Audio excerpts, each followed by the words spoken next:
menuju ke jurnalis Kompas TV Ninda Destiani yang saat ini berada di Pengadilan Negeri Cirebon, Jawa Barat. Ninda, hari ini ada sejumlah ahli yang akan memberikan keterangan di muka sidang peninjauan kembali Saka Tatal. Siapa saja saksi atau ahli yang akan memberikan keterangan itu dan apa kira-kira kompetensi dan keterangan yang akan diberikan pada sidang kali ini, Ninda?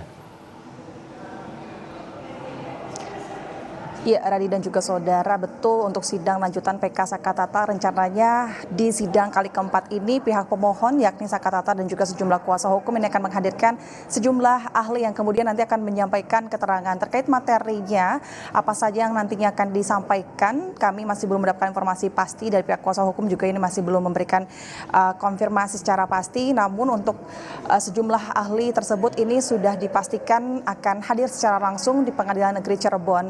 Ada sebanyak kurang lebih 6 orang ahli, di mana ini ada 3 orang ahli hukum pidana, lalu juga ada ahli psikologi forensik, ada ahli pidana dan juga mantan Kabareskrim Polri. Dan saat ini saudara Radi dan juga saudara, untuk sidang PK Saka Tatal hari ini dimulai pada pukul 10 pagi ini.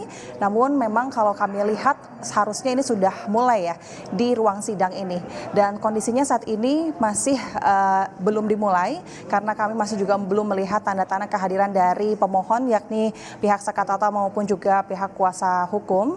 Namun informasi yang kami dapatkan bahwa saat ini Saka Tatal walaupun sejumlah kuasa hukum ini sedang dalam perjalanan dari hotel terdekat dari Pengadilan Cirebon menuju ke tempat kami melaporkan di PN Cirebon ini. Dan saat ini pihak termohon pun yakni pihak Jaksa Penuntut Umum dari Kejari ini kami sudah melihat ada kehadirannya, sudah berada di dekat ruangan sidang Cakra ini, sehingga kami saat ini masih menunggu kehadiran dari pihak pemohon.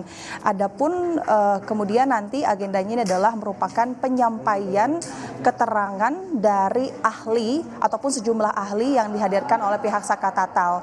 Dan untuk informasi lebih lanjutnya kami masih belum mendapat informasi, kemudian nanti kami pantau seperti apa kemudian pernyataan yang disampaikan oleh pihak ahli yang dihadirkan oleh pihak Saka Tatal. Namun harapannya adalah dari pihak kuasa hukum ahli yang saat ini dihadirkan di peninjauan kembali Saka Tatal ini adalah untuk kemudian dapat mendukung argumen, lalu juga untuk mendukung bukti baru atau novum yang sebelumnya ini diajukan oleh pihak Saka Tatal. Dan tentunya adalah yang paling utama diharapkan oleh pihak kuasa hukum Saka Tatal ini adalah untuk dikabulkannya persidangan peninjauan kembali ini. Namun yang pasti dari pihak Pengadilan Negeri Cirebon terkait keputusan dari PK ini nantinya akan disampaikan oleh pihak Mahkamah Agung, di mana untuk PN Cirebon ini hanyalah sebagai fasilitator ataupun menerima pengajuan dari persidangan PK Saka Tatal ini. Kami nanti akan pantau Radi dan juga saudara. Saat ini pihak pemohon masih berada di perjalanan menuju ke ruang sidang di sini di Pengadilan Cirebon. Radi. Ya, nanti kami perbaharui lagi informasi dari Anda, Ninda Destiani, jurnalis Kompas TV di Pengadilan Negeri Cirebon. Dan yang Anda saksikan ini adalah seorang politisi, mantan Bupati Purwakarta, Deddy Mulyadi, yang sejak awal kasus ini kembali bergulir, mendampingi keluarga korban dan terpidana. Kita akan simak pernyataan yang berikut ini. Kejadian itu kan dia bersama Sadikun pergi ke bengkel. Itu saya jelasin mungkin dalam bahasa hukumnya alibi kan gitu loh. Saya diminta datang ya kita datang lagi. Kalau Dede gimana? Kemarin kan udah mau diminta jadi saksi tapi nggak jadi, itu kenapa alasannya? Karena sebenarnya gini, dari sisi aspek administrasi tanggal 9 Juli Bu Titin datang ke rumah saya mengantar surat permohonan untuk jadi saksi pada sidang PK Saka Tatal. Untuk saya tanggal 9 Juli. Nah kemudian mungkin karena munculnya Dede dianggap sangat strategis untuk diminta jadi saksi. Kalau Dede-nya sendiri nggak tahu suratnya ada nggak buat Dede undangan. Tetapi kan kita tahu lah setiap pengacara itu kan punya strategi dalam menjaga kliennya.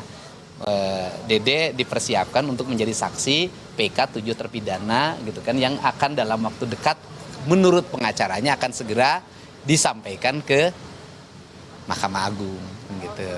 Iya. Kalau yang hari ini udah fix nanti Saya malam ditelepon lagi, besok Kang Deddy mohon hadir lagi untuk jadi saksi lagi, ya.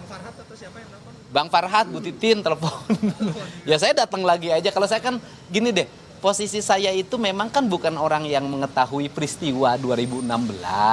Posisi saya ini adalah orang yang karena faktor kemanusiaan dan tanggung jawab sebagai warga negara mencoba menyajikan berbagai informasi yang mungkin diperlukan. Sebenarnya kan keperluan informasi ini buat siapa saja, bukan hanya buat Pak Sakatatal, bukan buat pengacaranya Sakatatal, buat siapapun yang memerlukan informasi ini. Terima kasih Pak Deddy.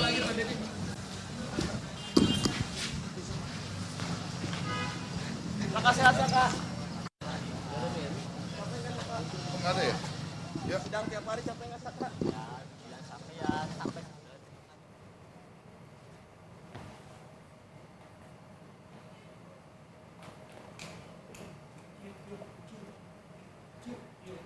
Ya, tadi sudah disimak bersama keterangan dari Deddy Mulyadi sebagai pendamping keluarga korban Vina.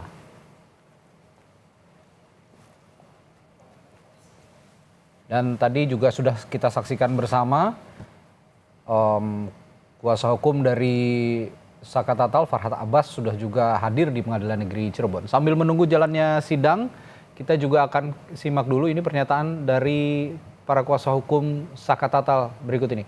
Menyiarkan pada waktu konferensi pers di Heradi. Tanggapannya sendiri Pak soal Pak Deddy yang dilaporkan juga nih Pak sama dia. Ya, setiap hak itu kan hak warga negara yang harus kita hormati. Dan apa yang ada bersama kita, dan mungkin Pak Deddy Mulyadi yang pertama memberi kesaksian, kemudian Pak Susno, Reja Indragiri, dan kita akan tuntaskan segera secepat mungkin gitu, karena kita udah nggak sabar lagi.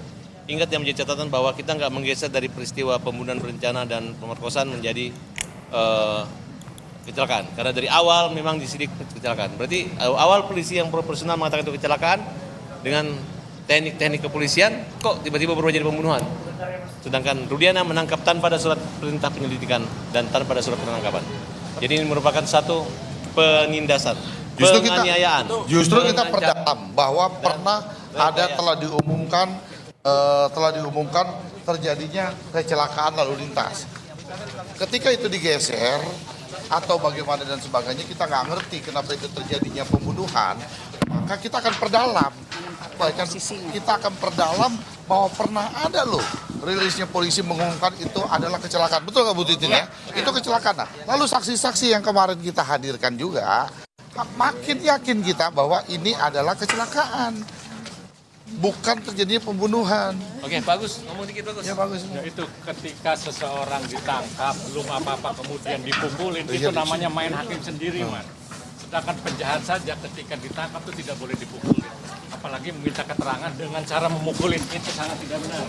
Dan ini harus diproses, dan rencana teman-teman memang melaporkan tentang penganiayaan itu. Tentang masalah SOP-nya Polri, kita terbatas. Kita kan punya kemampuan terbatas. Dengan adanya Pak Sisno Duaji ini, dia mantan Kabareskrim, lalu dia mereka menjadi polisi 35 tahun. Apakah dibenarkan yang dilakukan oleh Rudiana, kita akan tanyakan nanti. Terima kasih, Kak. Saksi hari ini udah datang Bang. Saksi-saksi. Udah ada tadi, udah di hotel, mereka kan sedang menuju kembali. Ya, jadi saksi hari ini akan ada saksi tambahan ya, yaitu namanya Teguh Wijaya. Teguh Wijaya ini adalah saksi yang bersama-sama 5 narapidana dan sekaligus dia meyakinkan bahwa Sakatatal tidak ada di TKP ketika kejadian ini berlangsung ya. Jadi kalau memang ini ada kasus peristiwa pembunuhan, bahwa Sakatatal itu tidak berada di